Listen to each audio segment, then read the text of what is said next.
Oke, selamat datang kembali di pelajaran tentang pemrograman. Mungkin kemarin Anda sudah belajar tentang JavaScript ya, mungkin sedikit belajar tentang JavaScript. Kali ini mungkin kita lanjut lagi tentang materi JavaScript. Mungkin agak sedikit main-main sedikit, kalau sebelumnya mungkin mainan kita agak sederhana, mungkin mainan kita ya mungkin sedikit naik level sedikit ya, oke.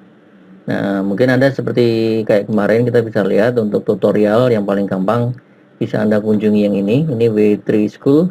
W3 School khusus untuk JavaScript. Nah, mungkin Anda bisa lihat-lihat sebenarnya cukup banyak materinya dan mungkin cukup enak untuk dipelajari ya urutannya ya. Jadi bisa Anda lihat satu persatu di sini ya. Oke, mungkin tidak akan semuanya akan kita pelajari karena kita pengen belajar secara cepat aja, biar Anda punya insight yang tepat terhadap pemrograman JavaScript ini ya.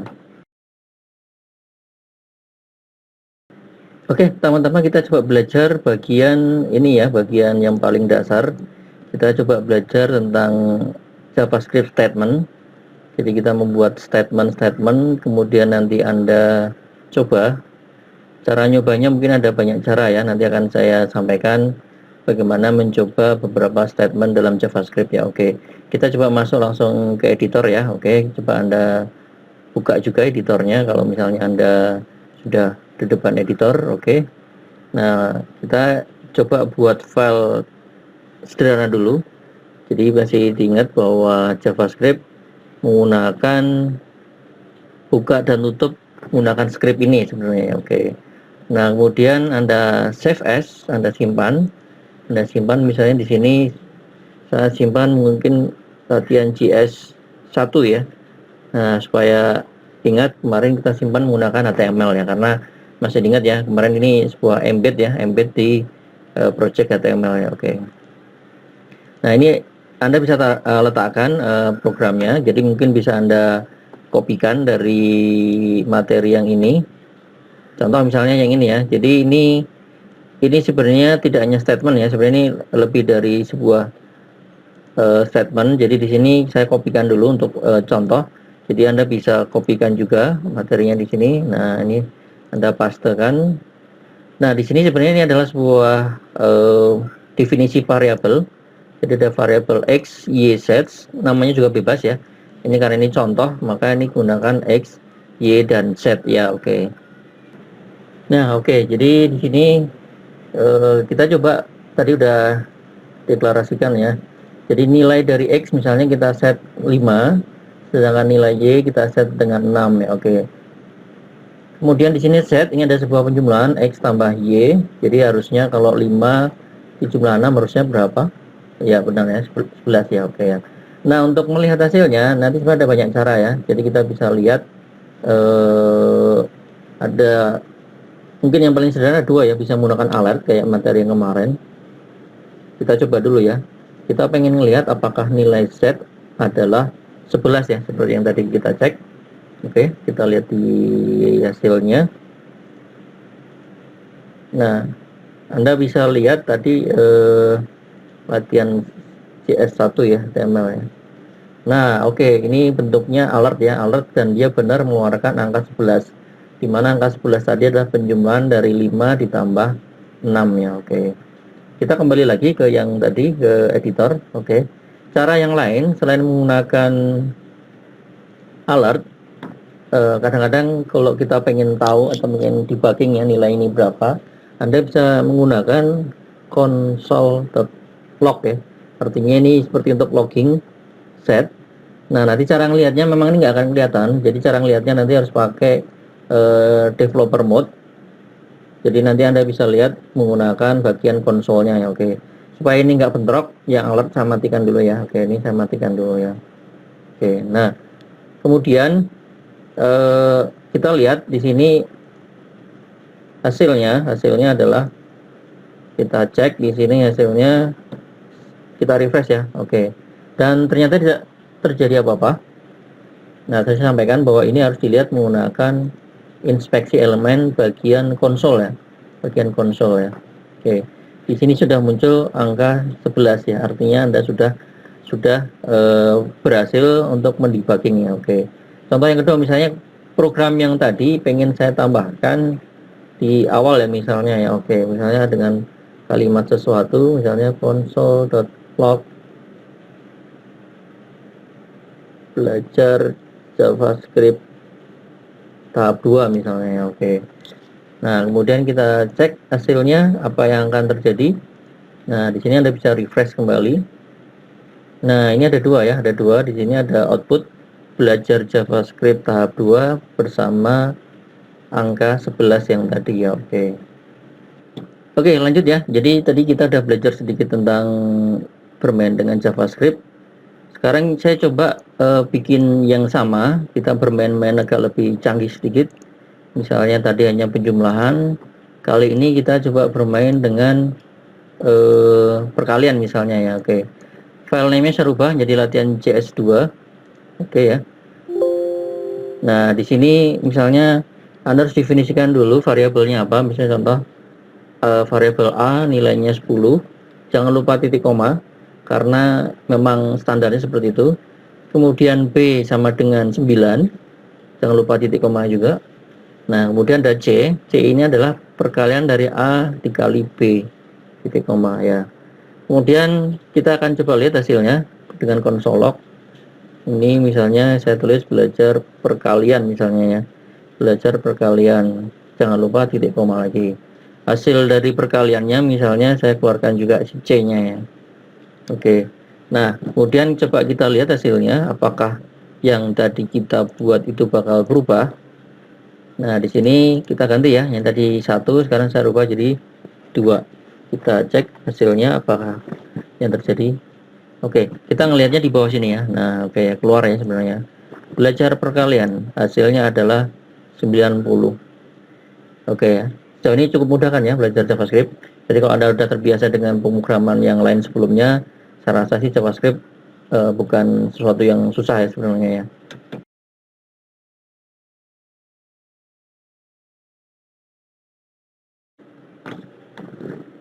Oke ya, jadi kita kembali lagi. Jadi tadi Anda sudah bisa belajar menggunakan JavaScript yang sederhana. Nah, kali ini kita coba kembali ke tutorialnya. Kita lihat yang bagian sintaks. Jadi ketika JavaScript sintaks, di sini juga dijelaskan ya, sangat sederhana sekali bahwa misalnya di sini ya, untuk deklarasi variabel, dia cukup hanya var aja ya, var x ya. Kalau cuma satu gimana ya, nggak ada masalah. Berarti var x langsung titik koma. Kebetulan ini untuk mempermudah kalau ada 3 variabel ya sudah var x, y, z titik koma ya. Oke. Kemudian di sini disebut sebagai assign. Assigning itu sebuah mekanisme untuk memberikan nilai, assigning value. Jadi misalnya x-nya dikasih nilai 5, kemudian y-nya dikasih nilai 6 dan seterusnya ya. Oke. Nah, kemudian yang bagian bawah ini adalah contoh untuk melakukan komputasi ya. Set sama dengan X tambah Y, jangan lupa titik koma. Oke, demikianlah sintaks dari JavaScript yang sangat sederhana sekali ya. Oke. Nah, ketika Anda udah paham ini, kita coba yang sedikit berbeda ya. Tadi udah bermain dengan angka. Coba kita sedikit lompat sedikit, tapi nggak masalah ya. Kita coba bermain dengan string. Jadi apa itu string? Sebenarnya string itu sebenarnya tipe data juga atau tipe variabel, tetapi ini tipe untuk teks ya. Tipe teks atau tipe ya di sini disebut sebagai teks ya atau kata-kata sebenarnya. Oke.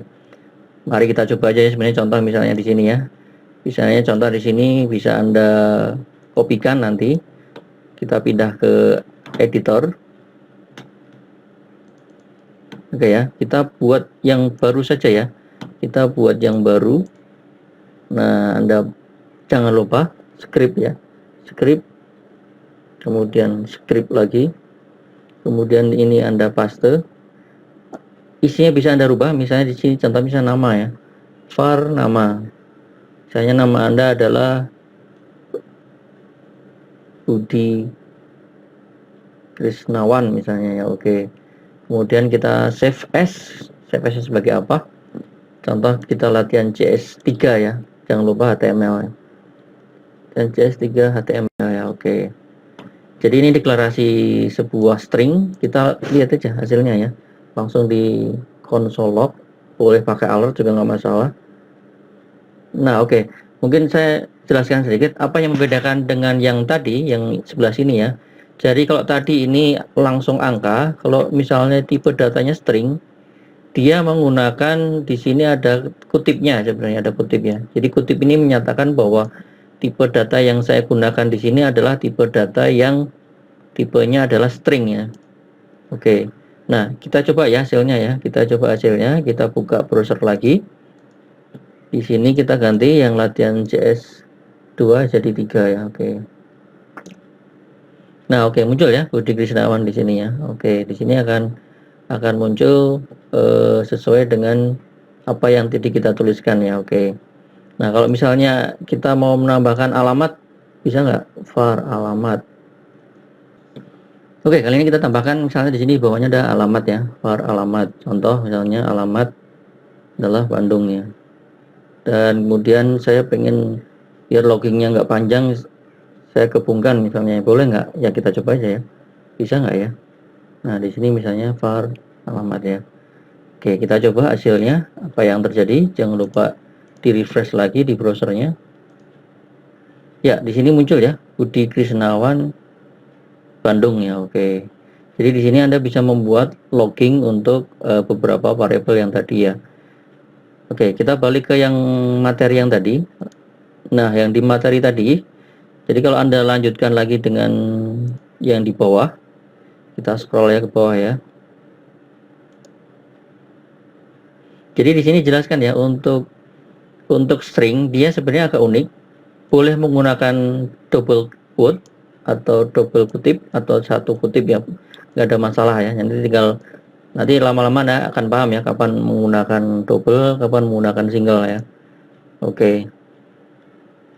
Nah, contoh di sini sebenarnya kalau ketika kita bermain dengan string, Anda bisa banyak bermain juga ya. Contoh misalnya di sini ya. Saya pengen menghitung panjang dari sebuah string ya. Oke.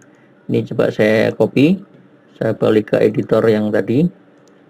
Nah, misalnya contoh saya pengen hitung panjang dari nama yang tadi ya. Jadi di sini saya harus ganti ya. Yang awalnya txt saya ganti jadi nama ya. Oke, ini saya tulis namanya panjang ya. Oke. Jadi saya program ini atau sintaks yang bagian ini menyatakan bahwa saya pengen tahu bahwa Budi Krisnawani panjangnya berapa ya. Kenapa harus tanya panjang? Kadang-kadang dalam sebuah registrasi misalnya kita pengen cek misalnya apakah nama itu terlalu pendek atau terlalu panjang. Nah, ini bisa dicek di sini ya. Oke. Kita cek. Nah, kita lihat hasilnya di browser. Jangan lupa di refresh dulu. Kita lihat refresh hasilnya. Nah, di sini dia langsung keluar ya, angkanya adalah angka 14. Jadi di sini keluar 14 yang menyatakan bahwa jumlah karakternya adalah sebanyak 14 ya. Oke.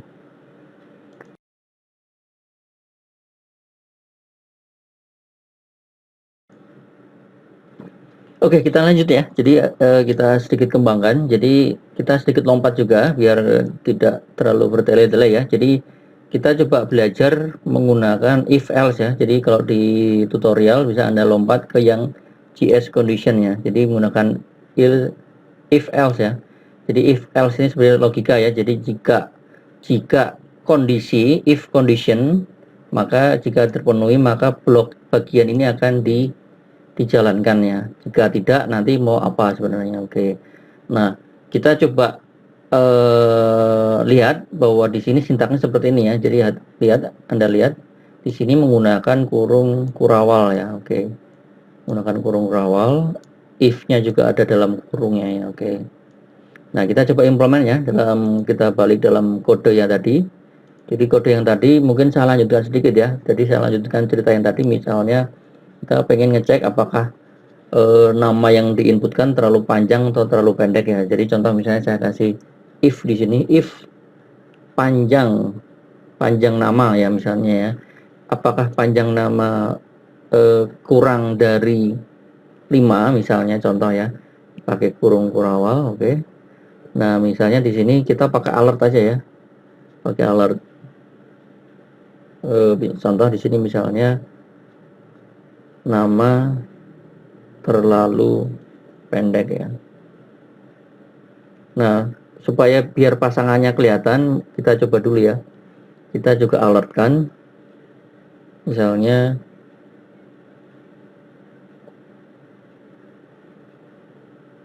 nama sudah sesuai misalnya. Tapi ini contoh yang kurang pas, harusnya bukan alert ya, cuman nggak apa-apa karena kita lagi belajar. Ini kita lihat hasilnya ya. Kita lihat hasilnya, kita refresh di sini, kita cek apa yang terjadi. Ya, di sini nama sudah sesuai. Kenapa nama sudah sesuai? Karena tadi panjang karakternya adalah 14 ya. Oke. Kita coba misalnya namanya misalnya sedikit lebih pendek misalnya ya. Kalau kita coba namanya lebih pendek, contoh misalnya namanya adalah Budi aja misalnya ya. Oke. Ini contoh ya. Mungkin memang ada orang-orang dengan nama pendek tapi ini hanya contoh. Kita lihat di sini, kita coba balik ke browsernya tadi. Jangan lupa di refresh. Nah, ketika ini di refresh, kita cek apa yang terjadi. Nah, benar ya, nama terlalu pendek. Dan Anda bisa lihat di paling bawah di sini. Oke, karena Budi di sini dihitungnya adalah hanya 4 karakter saja ya. Oke.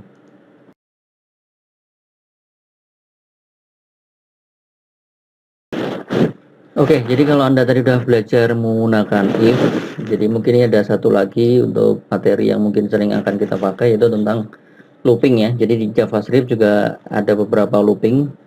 Jadi ini bisa Anda klik di bagian materi, mungkin bisa Anda lihat ya bagian materi. Oke, tentang looping. Jadi ini tentang materi tentang looping, bisa Anda lihat di bagian JS loop for. Sebenarnya ada dua ya, loop sama while. Nanti bisa Anda dalami lagi. Oke, di sini looping ini gunanya apa? Simpelnya ya untuk melakukan apa istilahnya, untuk kita melakukan iterasi atau looping atau apa, berulang-ulang, mengulang-ulang sesuatu. Jadi dicontohkan di sini adalah bagian yang ini ya. Oke. Saya tidak akan copy langsung mentah-mentah karena ini ada unsur array. Array belum kita bahas ya, tapi saya menggunakan beberapa ininya aja ya, beberapa contohnya aja ya. Oke. Coba kita masuk ke editor, kita belajar looping, kita masuk ke editor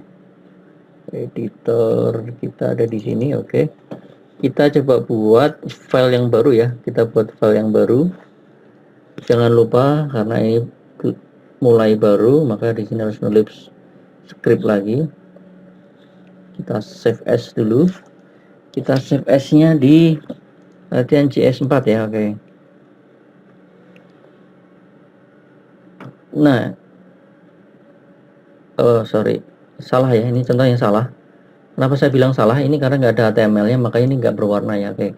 Jadi Anda harus pastikan bahwa file JS-nya adalah benar-benar tipenya adalah HTML ya. Oke, sekarang jadi berubah warnanya. Oke. Di sini saya rubah, ini nggak lagi carlang, ini saya rubah jadi angka 10 aja. Dalamannya mungkin juga saya rubah jadi gini aja ya. Oke. Jadi contoh di sini adalah sebuah looping dari kita definisikan variabel i. Biasanya namanya looping dia menggunakan variabel i ya. Kadang-kadang kalau Anda lihat di bahasa pembukaan yang lain, kadang-kadang i ini variabel yang sering digunakan untuk iterasi ya. Oke. Mulai dari angka berapa? Di sini dia mulai dari angka 0 sampai berapa? Sampai kurang dari 10. Berarti nanti dia berhenti di 9 ya. Oke. Kemudian di sini ada i tambah-tambah, ini menyatakan bahwa dia akan dinaikkan satu persatu ya. Oke. Nah, contoh di sini misalnya saya ingin keluarkan dia dalam konsol log aja ya, biar kelihatan di sini. Nah, ini misalnya saya buat seperti ini ya. Oke. Kita simpan. Kemudian kita coba pindah ke browser, kita buka browsernya. Kita buka dengan latihan 4. Kita lihat apa yang terjadi. Ya, oke. Di sini kosong ya, tapi di sini ada ya. Nah, di sini yang saya sampaikan tadi dia iterasi. Dia mulai dari 0, 1, 2, 3, 4 dan seterusnya sampai 9 ya. Oke. Jadi bisa Anda modif, misalnya Anda modif, saya pengen iterasi sampai berapa misalnya. Oke. Saya pengen sampai 20 misalnya. Silakan, boleh. Berarti kalau 20 berapa di sini batasnya? Ya harusnya 21 ya. Mulai dari 1 boleh, kita rubah jadi 1 ya. Oke. Kita simpan. Kemudian kita buka browser, kita refresh lagi browsernya. Dan kita lihat di sini ya, karena kita menggunakan konsol. Jadi dia dari 1 iterasi sampai dengan 20 ya. Oke. Jadi demikian, simpel sekali pemrograman menggunakan iterasi, kurang lebih seperti ini ya. Ya kalau ini misalnya Anda pengen rubah dalam bentuk alert gimana? Ya bisa aja. Meskipun nanti hasilnya agak sedikit berbahaya. Maksudnya berbahaya nanti jadi dia akan ada pop up sebanyak 20 kali ya. Gak apa-apa, namanya juga belajar, kita belajar yang aneh-aneh dulu, nggak masalah ya. Oke. Kita lihat hasilnya seperti apa. Jadi hasilnya mau kita buka di browser. Browsernya jangan lupa dibuka dulu. Kemudian kita refresh. Nah ini yang tadi saya bilang, oke, 1 berubah jadi 2, 3, 4, demikian seterusnya sampai angka 20 ya. Oke.